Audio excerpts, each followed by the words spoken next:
Hi students, आज के lecture में हम यूक्लिड के फिफ्थ पोस्टुलेट के डिफरेंट वेरिएंट्स को डिस्कस करेंगे। यूक्लिड का जो फिफ्थ पोस्टुलेट है, आपको पता है कि इसकी मैथमेटिक्स की हिस्ट्री में बहुत ज्यादा इंपॉर्टेंस है, राइट। इसके बहुत से डिफरेंट वेरिएंट्स भी हैं। इनमें से जो एक है वो है प्ले फेयर्स एक्सियम, जिसको स्कॉटिश मैथमेटिशियन जॉन प्लेफेयर ने 1729 में इस तरह स्टेट किया: for every line L and for every point P not lying on L. मतलब कि एक आपके पास लाइन एल है और एक आपके पास पॉइंट पी है जो कि लाइन एल पे लाइन नहीं कर रहा। मतलब ये आपके पास एक लाइन एल है और ये आपके पास एक पॉइंट पी है। तो इसका उसने क्या लिखा है, there exist a unique line M passing through P and parallel to L. मतलब इस पॉइंट पी में से एक यूनिक लाइन होगी जो इसमें से पास करेगी। वो क्या है, एल। वो क्या है, एम। और वो लाइन एम जो है वो इस एल लाइन की क्या होगी, पैरेलल होगी। सिर्फ एक ही यूनिक लाइन जो कि इस पॉइंट में से पास करेगी और वो इस एल लाइन की क्या होगी, पैरेलल होगी। तो आप इस फिगर में से देख सकते हो कि पी में से बहुत सी लाइंस पास कर रही हैं। इस पॉइंट पी में से ये लाइन भी पास कर रही है, ये लाइन भी पास कर रही है, लेकिन सिर्फ ये एम है जो एक यूनिक है लाइन जो कि इसके पैरेलल जा रही है, राइट। तो आप इस रिजल्ट इससे जो हमारे पास कंक्लूजन निकला वो क्या निकला कि दो इंटरसेक्टिंग लाइंस जो हैं वो एक लाइन के पैरेलल नहीं हो सकती। मतलब दो इंटरसेक्टिंग लाइंस, मतलब ये दो जो लाइंस हैं ये एक ही सेम लाइन के पैरेलल नहीं हो सकती। सिर्फ एक ही लाइन होगी जो इस पॉइंट में से पास करेगी और वो लाइन ही इस लाइन के क्या होगी, पैरेलल होगी, राइट। तो यूक्लिड का जो हमारे पास फिफ्थ पोस्टुलेट था, जो उसने पहले 28 पोस्टुलेट दिए, उनको प्रूव करने के लिए उसको फिफ्थ पोस्टुलेट की जरूरत नहीं थी, क्योंकि इंक्लूडिंग यूक्लिड और बहुत से मैथमेटिशियंस का ये ख्याल था कि जो फिफ्थ पोस्टुलेट है वो बेसिकली एक थ्योरम है। वो पोस्टुलेट नहीं है, वो एक थ्योरम है, राइट। और बाकी जो उसके पोस्टुलेट और एग्जाम थे उसके थ्रू इस यूक्लिड के 5 पोस्टुलेट को आप प्रूव कर सकते हो। लेकिन इसके बावजूद भी जो फिफ्थ पोस्टुलेट को प्रूव नहीं किया गया, राइट। तो लेकिन जितनी भी एफर्ट की गई उनसे हमारे पास एक और ज्योमेट्री सामने है जिसको हम कहते हैं नॉन यूक्लिडियन ज्योमेट्री, जो कि यूक्लिड की ज्योमेट्री से डिफरेंट थी, राइट। अब जिस यूनिवर्स में हम रहते हैं उसकी ज्योमेट्री को हम क्या कहते हैं, नॉन यूक्लिडियन ज्योमेट्री। इसको हम स्फेरिकल ज्योमेट्री भी कहते हैं। अब स्फेरिकल ज्योमेट्री में वो क्या कहते हैं कि लाइंस जो हैं वो स्ट्रेट नहीं होती, राइट। और जो सर्कल्स हैं वो क्या हैं, जो लाइंस हैं वो क्या है, सर्कल्स का पार्ट्स हैं। और सर्कल को आप किस तरह ऑब्टेन कर सकते हो, एक स्फीयर की इंटरसेक्शन से आपके पास सर्कल आ सकता है, राइट। और प्लेन्स क्या है, वो बेसिकली स्फीयर के सेंटर में से गुजरने वाली लाइंस हैं। Planes passing through the centre of the spheres, right. अब आप ये आपके पास एक फिगर गिवन है जिसमें एक बड़ा सा सर्कल है। ये जो लाइन ए एन और जो बी एन है, ये लाइंस क्या है, लाइन ए बी पे क्या है, परपेंडिकुलर है, राइट। अब they are meeting each other, मतलब ये दोनों एक दूसरे से मिल रही हैं लाइन ए बी पे। अब आप देख सकते हो कि जो ए बी के जो लेफ्ट साइड पे जो सम ऑफ द एंगल्स है वो क्या है, less than two right angles, मतलब लेस देन 180 डिग्री, राइट। अब आपको पता लगेगा कि जो सम ऑफ द इस ट्रायंगल एन ए बी, ये जो ये वाली ट्रायंगल है एन ए बी, इसमें जो सम ऑफ द एंगल्स हैं वो क्या है, ग्रेटर देन 180 डिग्री। मतलब angle A plus angle B जो है वो क्या है, is not equal to 180 degree, right. वो क्या, ग्रेटर देन 180 डिग्री। इससे हमें पता चला कि जो यूक्लिड की ज्योमेट्री है वो क्या है, सिर्फ प्लेन में फिगर्स के लिए वैलिड है। लेकिन अगर आपके पास स्फीयर आ जाए, अगर आपके पास कर्व्ड सरफेस आ जाए, तो उस पे क्या होगी, ये यूक्लिड की ज्योमेट्री फेल हो जाएगी।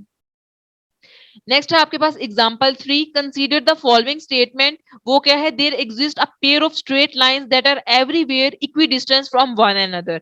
Is this statement a direct consequence of Euclid fifth postulate, explain. मतलब उसने कहा है कि एक पेयर ऑफ स्ट्रेट लाइंस हैं जो कि there exist a pair of straight lines, मतलब कुछ स्ट्रेट लाइंस एग्जिस्ट करती हैं जो कि एक दूसरे से इक्वी डिस्टेंस के फासले पर है हर जगह। अब आपने बताना है कि जो स्टेटमेंट है ये यूक्लिड के पोस्टुलेट का कंसीक्वेंस है, राइट। अब आप क्या करोगे, टेक एनी लाइन एल, मतलब एक लाइन एल लोगे और एक पॉइंट पी लोगे जो कि इस एल पे नहीं है। अब according to Playfair's axiom which is equivalent, जो कि समझा जाता है फिर पोस्टुलेट के इक्विवेलेंट समझा जाता है। अब आपको पता है कि there is a unique line जो कि इस पॉइंट में से पास कर रही है, right, which is parallel to L. और वो लाइन हमने क्या पढ़ी थी, एम थी। तो इससे हमें क्या पता चलता है कि जो the distance of a point from a line is the length of the perpendicular from the point to the line. मतलब कि एक लाइन से जो पॉइंट का डिस्टेंस है वो बेसिकली एक लाइन से पॉइंट का परपेंडिकुलर डिस्टेंस है. इसका मतलब ये है कि L से M तक का डिस्टेंस या पॉइंट M से L तक का डिस्टेंस या पॉइंट L से M तक का डिस्टेंस वो क्या होगा, सेम रहेगा हमेशा. ये तो इससे आपको क्या पता चला कि these two lines are everywhere equidistance from one another. मतलब इन दोनों लाइंस का जो डिस्टेंस है वो एक दूसरे से इक्वी डिस्टेंस के फासले पे होंगी. राइट अब नेक्स्ट चैप्टर्स में जो हम ज्योमेट्री पढ़ेंगे वो बेसिकली यूक्लिड ज्योमेट्री ही होगी, लेकिन जो पोस्टुलेट और एक्सियम होंगे वो यूक्लिड की ज्योमेट्री से रिलेटेड नहीं होंगे. ओके नेक्स्ट हमारे पास आता है exercise 1 question number 1. How would you rewrite Euclid postulate so that it would be easier to understand?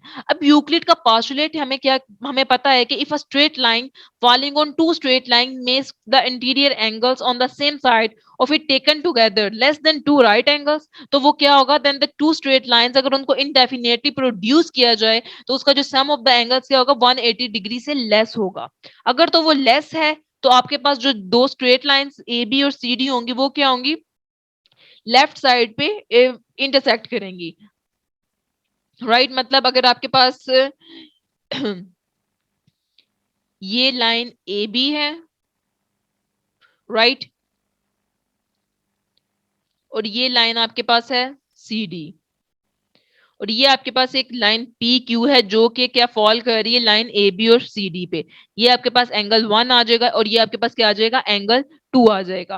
अब अगर आपको तो ये पोस्टुलेट हमें क्या कहता है, ये हमें बताता है कि if angle 1 plus angle 2 is equal to 180 degree, तो ये जो line A B then A B and C D do not meet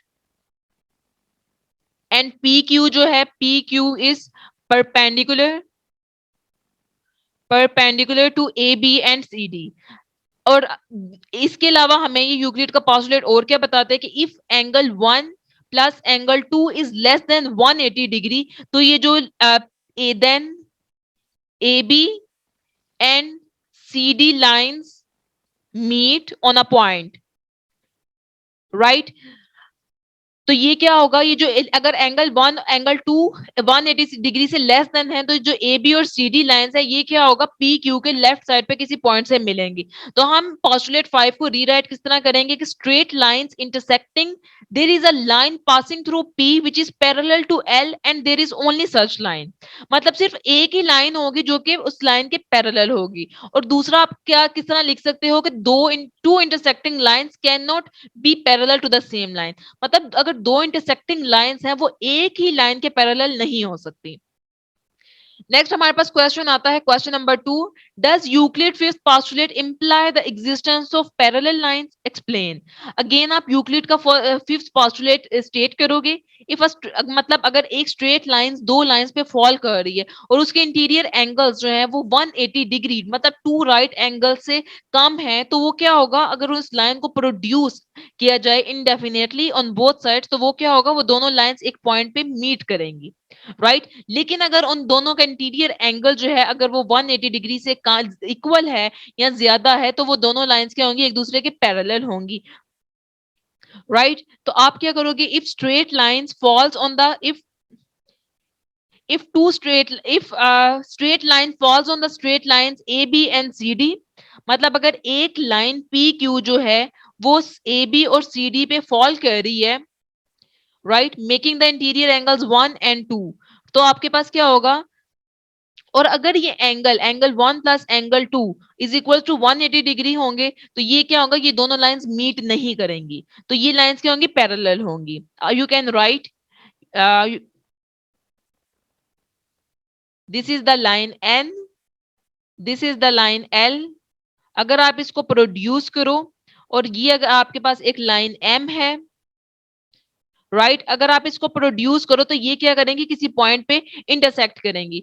तो इसका मतलब है ये है कि अगर इनके दरमियान angle 1 plus angle 2 less than 180 degree होगा तो ये मीट करेंगी. Then line L and the line M will meet on the right side of the N.